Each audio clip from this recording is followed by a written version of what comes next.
Welcome to our class on Chassidus.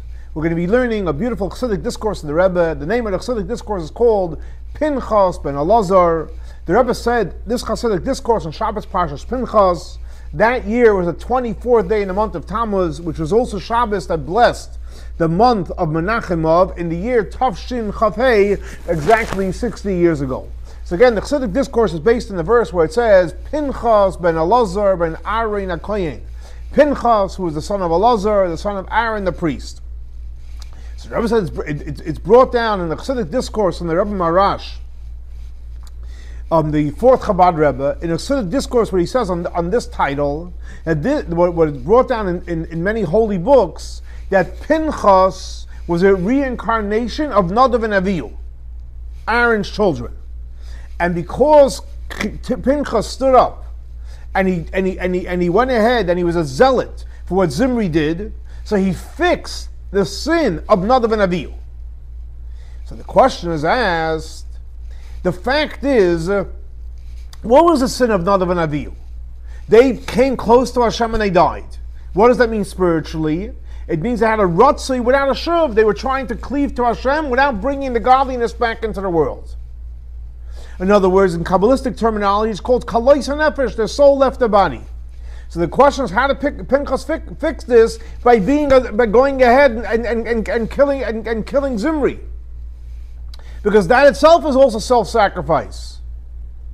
And not only that, a step further, they ask, the question is, what was actually the sin of Nadav and Avihu?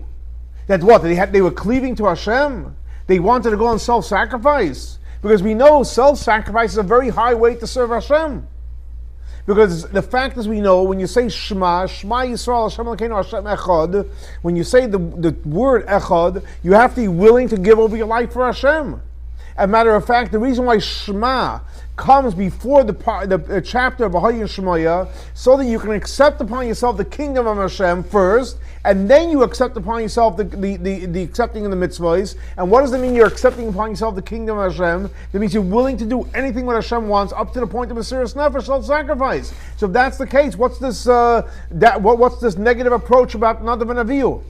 Also, it's known that the Maggid told the Beis Yosef, and the fact that he wanted to go ahead and die on Kiddush Hashem, but for reasons that did not happen to him. And what does that mean? He was going to die in Kiddush Hashem means he wanted, just like Nadav and Avihu, his soul wouldn't leave his body. And exactly like what happened by Nadav and Avihu. So if that's the case, what is the sin of Nadav and Avihu? Look, the Beis Yosef also wanted to do it. For a certain reason, it didn't happen. But it's a noble idea. So he explains over there, because we know the ultimate purpose is to learn Torah and do mitzvahs, and in this physical world, and serve Hashem from our physical body. So that's one part, but the ultimate completion of learning Torah and doing mitzvahs is when you do it through the method of Mesiras Nefesh. You're willing to give your life over for Hashem. So there's two components. On one hand, Hashem wants us to learn Torah and do mitzvahs in our physical body, but we're willing to do self-sacrifice. However, one without the other doesn't work. If you just learn Torah and do mitzvahs, it's great, but you're lacking the Mesiras Nefesh part. However, just doing Mesiras Nefesh, that's not the purpose. It's not about your soul leaving the body. The purpose is to fuse the two. And that's the reason why we say Shema first, and then V'hayim Shemaya. Why? Because Shema comes first, you're accepting Hashem, and you're willing to go on self-sacrifice. But then you say V'hayim Shemaya, which means you're accepting upon yourself to do the mitzvahs. And that's the complete blend between accepting Hashem up till self-sacrifice, but then again accepting to do the mitzvahs in the physical body. But we don't stop with Shema. Why? Because Shema, Mesiras Nefesh Hanon, that's not the ultimate goal. It's an introduction to V'hayim Shema doing the mitzvahs.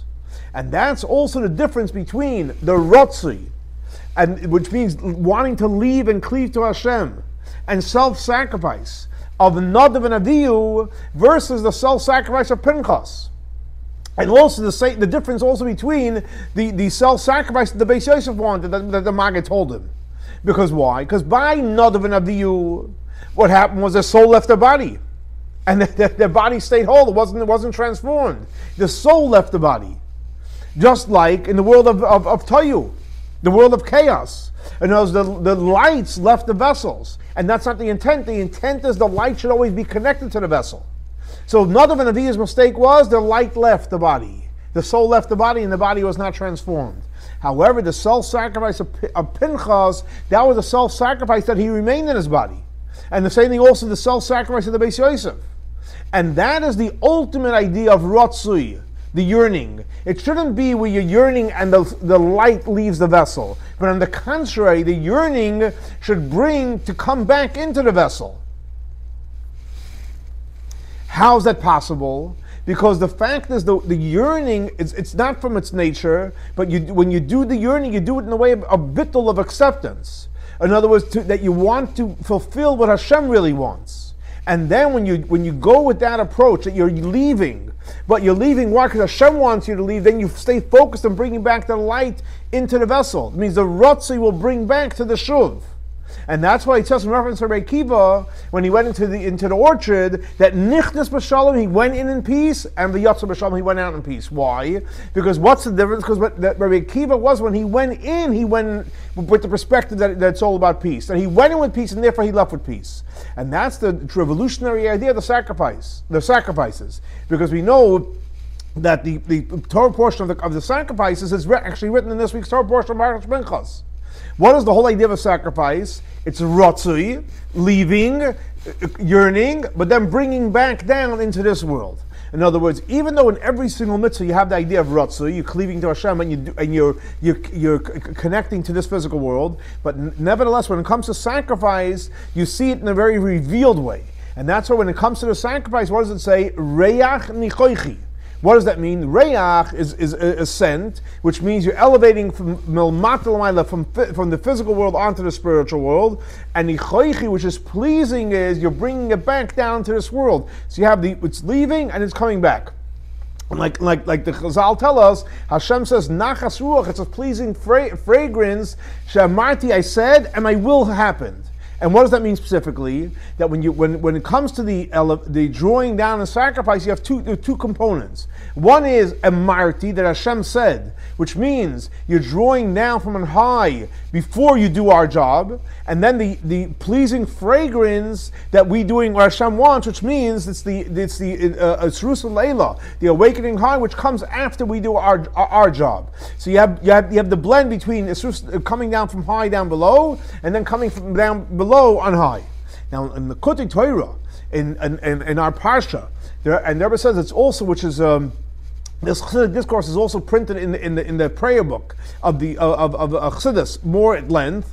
And there was since now they printed the Siddur with all the Chassidic discourses. So when you have something new, it's always exciting, like the Winkler Rebbe said.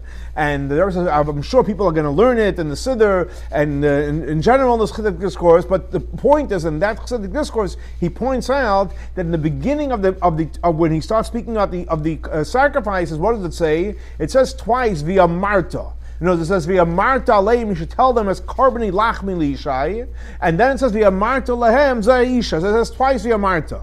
And he explains over there that when it comes to a mitzvah, there's three components. What's the three components in every mitzvah? Machshava, your thought, your speech, and your action. And that's why it says twice via Marta. The first via Marta is referring to reference of the idea of thought and speech.